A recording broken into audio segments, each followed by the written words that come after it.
Այսօրվա մեր դասի թեման է էլեկտրական հոսանքի աղբյուրներ, էլեկտրական շղթայի բաղկացուցիչ մասերը, որն է մեր այսօրվա դասի թեմայի նպատակը։ Իմանալ հոսանքի աղբյուրներ, նրանց կիրառությունները, հոսանքի աղբյուրի շղթային միացնելը։ Վերջնարդյունքում ինչ պետք է գիտենանք մենք։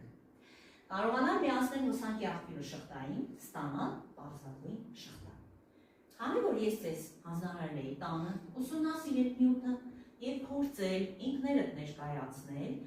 թե ինչ գիտենք հոսանքի աղբյուրների մասին, ինչպես է առաջացել գալվանական էլեմենտը և ինչպես կարելի է հոսանքի աղբյուրը միացնել շղթային։ Տեսնենք, ով կարող է ներկայացնել։ Նազելի ջան, լսում ենք քեզ։ Առաջին անգամ Ալեքսանդրո Վոլտան կատարեց իր գործի փորձը, հերձած գործին կախելով երկաթե ցանկապատի մետաղե գերիկից։ Քամու միջոցով գործը հպվեց ցանկապատին և մի բաց չվազկվեց։ Վոլտան բացատրությունը չգտնելով մտածեց, որ նյարդերից է, սակայն Լուիջի Գալվանին բացատրեց, որ գործի մարմնով այդ բանին անցել է հոսանք։ Լավ, մի հարցնամ, երեխեք ջան, Նազելին նշեց, որ գործի մարմինը կախված էր պղնձե գերիկից և հպվեց երկաթե ցանկապատին։ Իսկ կարող եք ասել, եթե երկաթե ցանկապատի փոխարեն լիներ փայտից պատրաստված ցանկապատ, այս նույն բանը նրա մոտ կստացվեր։ Հայկո ջան, տեսնենք դու ինչ կասես։ Ոչ չի ստացվի, քանի որ պղնձը էլեկտրահաղորդիչ է, իսկ այլ նյութերը օրինակ փայտը ոչ։ Ահա, այսինքն մետաղները բոլոր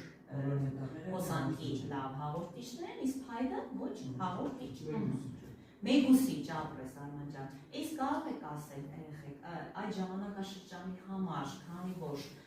չստացվել բացատրել որպես հոսանքի աղբյուր գալվանական էլեմենտը, ով առաջարկեց գալվանական էլեմենտի մոդելը։ Լուիջի Գալվանին։ Լսում ենք Հովհաննես ջան։ Լուիջի Գալվանին փորձեց պատկերել գալվանական էլեմենտի տարը, օգտագործելով բացասական սեղմակ, դրական սեղմակներ, ցինկե էլեկտրոդներ, պղնձե էլեկտրոդներ և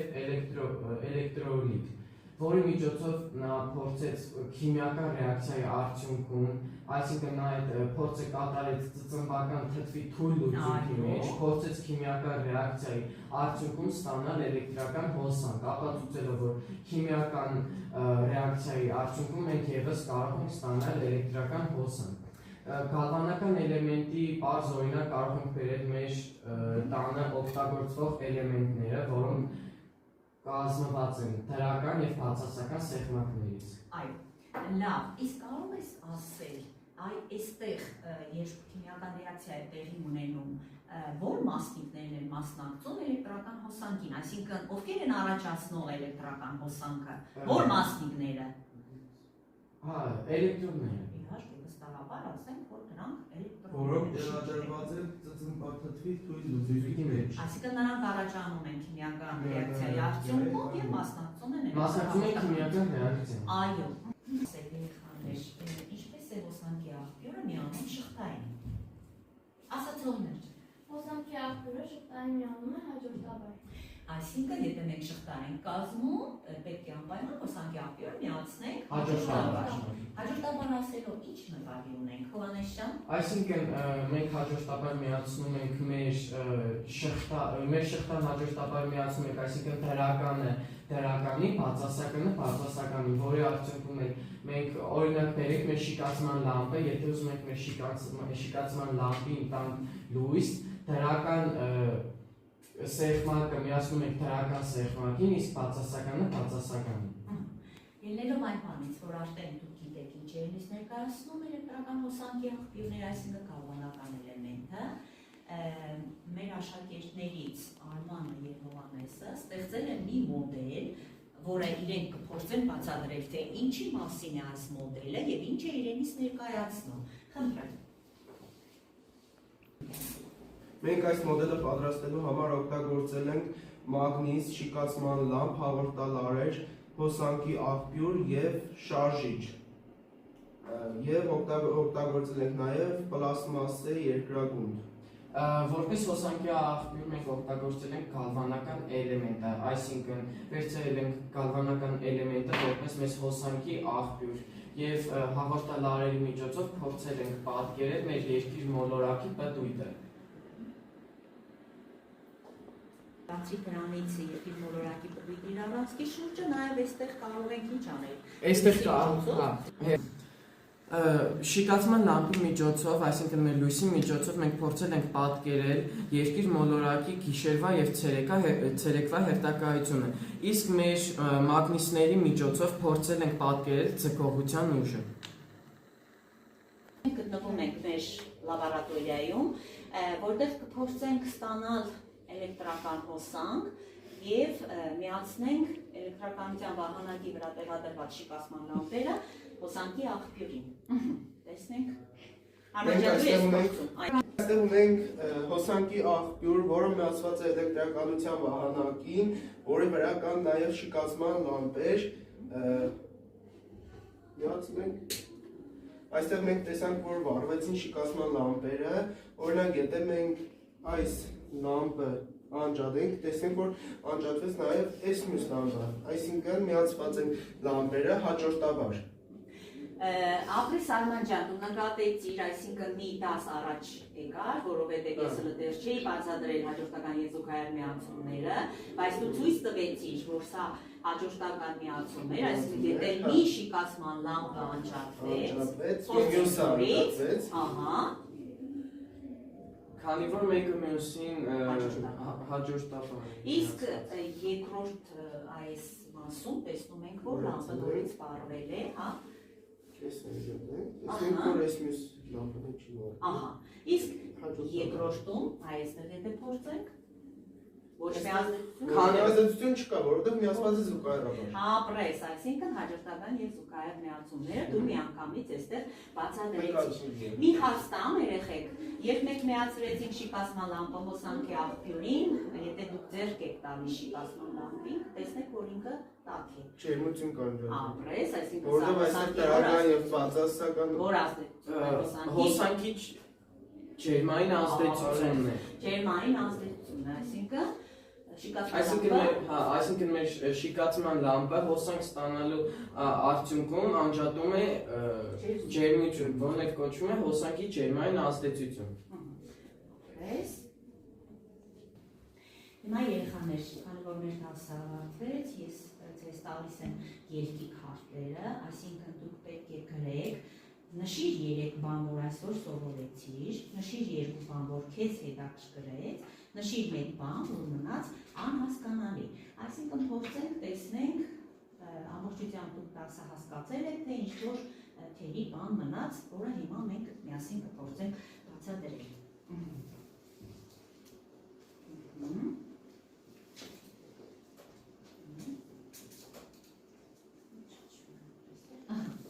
Ձեզ տալիս եմ, դավենան, 2 րոպե ժամանակ արագ լրացնում եք և միասին քննարկենք ինչ մնաց անհասկանալի։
Նշիր 3 բան, որը այսօր սովորեցին։